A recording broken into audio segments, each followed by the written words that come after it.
كان يهود بولندا هم أغلبية يهود العالم في أواخر القرن ال18، وفي هذه المرحلة التاريخية حدث بينهم انفجار سكاني أدى إلى تزايد عددهم 5 أو 6 أضعاف، ومن ثم زاد بروزهم العددي والاقتصادي.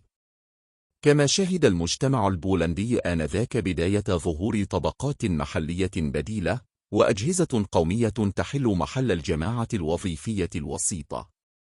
وتزايد في هذه المرحلة فقر قطاعات كثيرة من المجتمع البولندي. وفضلا عن ذلك، كان أعضاء الجماعة اليهودية يتحدثون اليديشية ويدينون بشيء من الولاء للثقافة الألمانية، بينما كان الألمان هم الأعداء التقليديون للبولنديين. كما أن أعضاء الجماعة اليهودية لم يشاركوا بشكل فعال في الحركة الوطنية البولندية، التي كانت ذات توجه معاد لليهود لأسباب تاريخية مركبة، من أهمها اطلاع اليهود بوظيفة جمع الضرائب وعوائد الضياع فيما يسمى بنظام الأرندا. لكل هذا تفجرت معاداة اليهودية في بولندا وروسيا بشكل حاد. ومن القضايا التي يجب أخذها في الاعتبار أثناء دراسة ظاهرة معاداة اليهود الإطار السياسي العام الذي يتم فيه هذا العداء. ويتضح هذا في موقف الإمبراطورية الرومانية حين صبت جام غضبها على العناصر المتمردة في فلسطين التي كانت تهدد السيطرة الإمبراطورية، ولكنها تحالفت في الوقت نفسه مع أثرياء اليهود الذين كانت مصالحهم مرتبطة بمصلحة الإمبراطورية. ومما يجدر ذكره أنه كان يوجد جيش يهودي بقيادة أجريب الثاني يعمل تحت قيادة تيتوس قائد القوات الرومانية التي حطمت الهيكل. فالمسألة لم تكن عداء لليهود أو حبا لهم بقدر ما هي مسألة مصالح إمبراطورية. ويتضح الشيء نفسه في موقف الإمبراطورية البريطانية التي قامت بتأييد مشروع الاستيطان الصهيوني ودعمه، رغم وجود قطاع داخل أعضاء النخبة الحاكمة الإنجليزية يكن الكراهية لليهود. فالمصالح الإمبراطورية هي التي دفعت إنجلترا إلى تبني المشروع الصهيوني. وفي فترة لاحقة نشأ توتر بين المستوطنين الصهاينة والإمبراطورية الراعية، وهو أمر عادة ما يحدث، لأن مصالح الإمبراطورية تكون أكثر تركيبا وشمولا واتساعا من مصالح المستوطنين. فتعقبت السلطات الإنجليزية من سمتهم العناصر المشاغبة أو المتطرفة بين المستوطنين، وقد فسر ذلك بأنه عداء لليهود، وهو أبعد ما يكون عن ذلك. ولعل أكبر دليل على هذا أن أعضاء الجماعة اليهودية داخل إنجلترا كانوا يتمتعون بجميع حقوقهم في ذلك الوقت، ولو أن الأمر كان عداء مطلقا لليهود لبدأت عملية التعقب في لندن لا في فلسطين. ومن العناصر الأخرى التي يجب الانتباه إليها عند تحديد ظاهرة معاداة اليهود مدى قرب أو بعد أعضاء الجماعة الوظيفية الوسيطة اليهودية من النخبة، وما إذا كانت ظاهرة معاداة اليهودية ظاهرة رسمية أم شعبية. ويمكن الإشارة إلى أن أعضاء الجماعات اليهودية في التشكيل الحضاري الغربي حيث كانوا دائما تحت حماية النخبة الحاكمة حتى نهاية العصور الوسطى. وفي روسيا القيصرية على سبيل المثال لم تشترك المؤسسة الحاكمة في اضطهاد اليهود إلا بعد عام 1882 مع دخول النظام القيصري أزمته وبعد تعثر التحديث، وهي فترة لم تدم طويلا.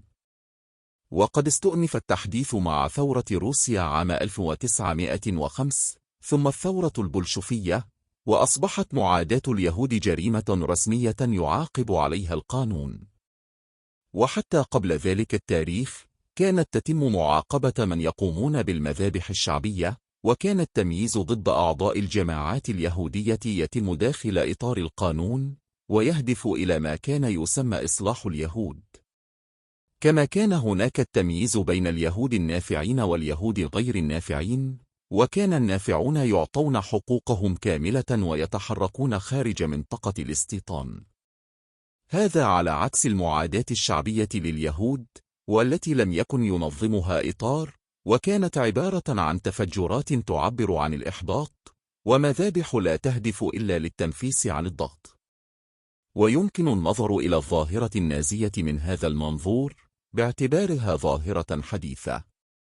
فعملية الذبح والإبادة مسألة منهجية تتم تحت سمع وبصر الحكومة وبحكم القانون، وعلى أسس علمية ومن خلال بيروقراطيات متخصصة. وقد يكون من المستحسن أن نرى هذا النوع من معاداة اليهود كجزء من سياسة ألمانيا الكولونيالية التي تهدف إلى إبادة الغجر والسلاف وكل من يعيشون في المجال الحيوي لألمانيا. وهذه عملية تشبه عملية إبادة الجزائريين في فرنسا على يد الفرنسيين، وسكان الكونغو على يد البلجيك، والفلسطينيين على يد الصهاينة. فهي ليست استمرارا لتقاليد معاداة اليهود السابقة، واختلافها الوحيد عن عمليات الإبادة الكولونيالية المشابهة أنها تمت جغرافيا داخل أوروبا. ومن الضروري أن تدرس العمليات الفكرية والذهنية التي يتعامل المعادون لليهود مع الواقع الإنساني المركب. ويمكن القول بأن الفكر العنصري عامة، بما في ذلك فكر معاداة اليهود، فكر اختزالي ينحو نحو تجريد الضحية من خصائصها الإنسانية المركبة والمتعينة، بوصفها كيانا إنسانيا له سلبياته وإيجابياته، حتى تتحول إلى شيء مجرد يجسد سمة أو جوهرا معينا. وقد يلجأ العنصري إلى اختلاق الحقائق والأكاذيب، ولكن هذا أمر نادر، إذ إن الفكر العنصري خصوصا في عصر العلم يحاول أن يقدم قرائن وحججا على صدق مقولاته يستخلصها من الواقع من خلال عمليات فكرية تنحو نحو التجريد والتبسيط والتسطيح والاختزال.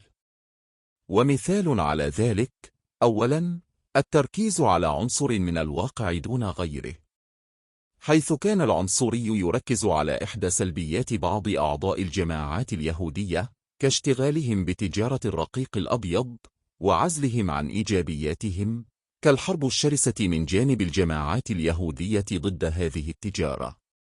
ثانياً، تعميم ما يرتكبه بعض أعضاء الجماعات اليهودية من جرائم أو أخطاء على كل أعضاء الجماعات اليهودية، ثم التركيز بعد ذلك على ما يسمى الشخصية اليهودية بكل ما تتسم به من شرور وعنف. ثالثاً، فصل أعضاء الجماعات اليهودية عن سياقهم الاجتماعي والحضاري الذي قد يفسر سلوكهم السلبي.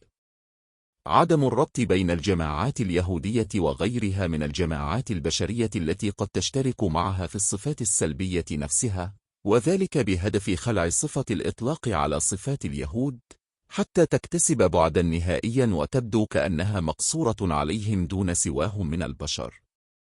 رابعا، إسقاط عناصر عدم التجانس بين الجماعات اليهودية المختلفة وعناصر الاختلاف والصراع بين أعضائها، وإسقاط واقع انقسامهم إلى طبقات وجماعات مختلفة، فيصبح اليهود كلا واحدا متجانسا يسمى الشعب اليهودي. ولنضرب مثلا على هذه العمليات الفكرية الاختزالية الأربع بالتهمة التي عادة ما توجه إلى أعضاء الجماعات اليهودية، وهي الاشتغال بالرقيق الأبيض كقوادين أو بغايا.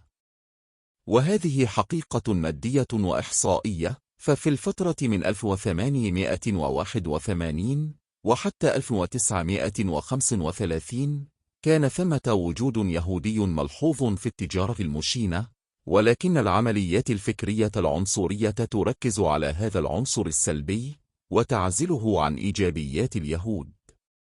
فقد كانت أعداد كبيرة منهم تعمل في مهن شريفة، كما أن أعضاء الجماعات اليهودية في العالم ساهموا بكل قواهم في القضاء على هذه التجارة المشينة بين اليهود.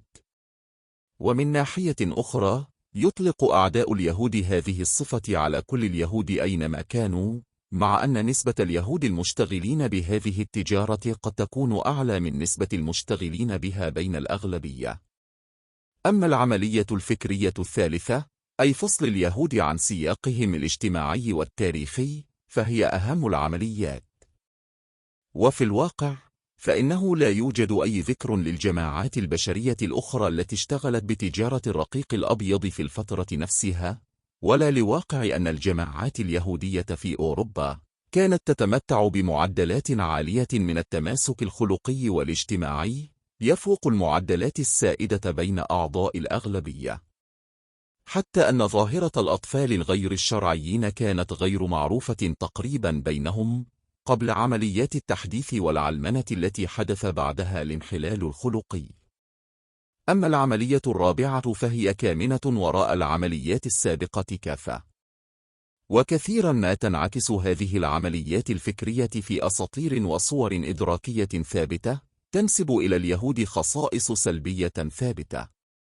كما أن وجود مثل هذه الأساطير والصور يبلور الأفكار العنصرية الكامنة ثم يساعدها على التحقق.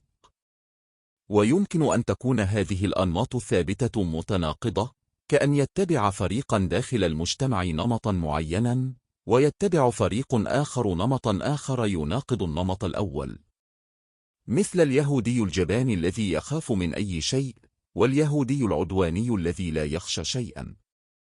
وقد اتضحت هذه الظاهرة في العصر الحديث في الغرب، فاليهودي هو من كبار الممولين وهو أيضا المتسول، وهو رمز التخلف الديني والانفتاح المخيف والعلمانية المتطرفة، وهو رمز الرجعية والثورة والإقطاعية والليبرالية.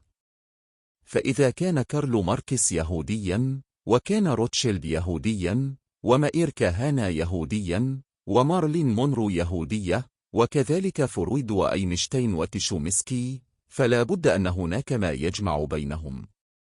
وحينما يفشل الدارس في العثور على هذا العنصر، فإنه يكمله من عنده ويفترض وجود مؤامرة خفية تجمع بينهم، وأنهم ولا شك يحرصون على إخفائها.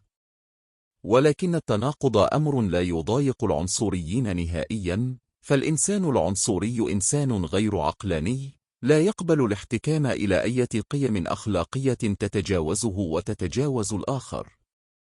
فهو يؤمن بشكل قاطع بأن تميزه أمر لصيق بكيانه، وكامن فيه تماما مثل تدني الآخر. وبالتالي فإن العنصري يبحث دائما عن قرائن في الواقع ينقض عليها ليبرر حقده. بل ويمكن أن يوظف هذا التناقض ذاته بين الصور الإدراكية، بحيث يشير إلى مدى خطورة المؤامرة اليهودية العالمية التي تسيطر على سائر مجالات الحياة، وتسيطر على اليمين واليسار، وعلى الشمال والجنوب والشرق والغرب.